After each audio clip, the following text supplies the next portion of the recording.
You're used to filtering your dashboards by release, sprint, milestone, or a date range using the context filter.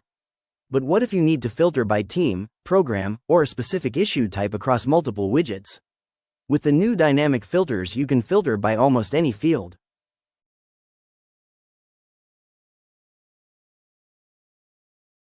Creating a dynamic filter happens right inside your widget configuration.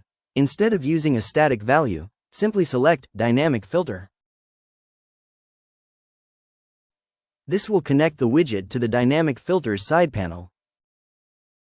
You aren't limited to the basics anymore. You can create a filter for any field, and you can even have multiple filters for the same field.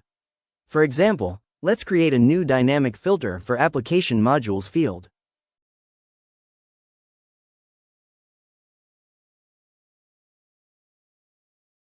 Once set, this filter appears instantly in your Dynamic Filter side panel. Now you can connect any widget to the newly created filter. Now let's see the power of dynamic filters in action.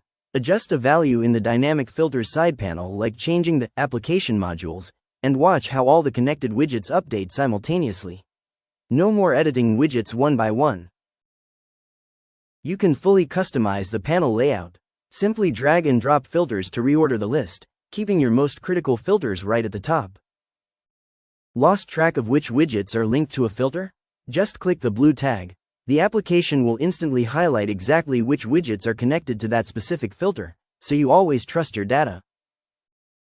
Every new dashboard comes pre-loaded with dynamic filters for release, sprint, milestone, date range, team, and program to get you started fast. If any are unnecessary for your specific view, simply remove them to keep your panel focused and clean. With your Dynamic Filters panel ready, you can now hide the legacy context filters entirely, leaving more space on the screen for your data. Even with the Dynamic Filters panel closed, you may choose to show a summary row at the top, so you always know exactly which filters are active at a glance. Now that you've seen what's possible, it's your turn to take control of your data with Dynamic Filters.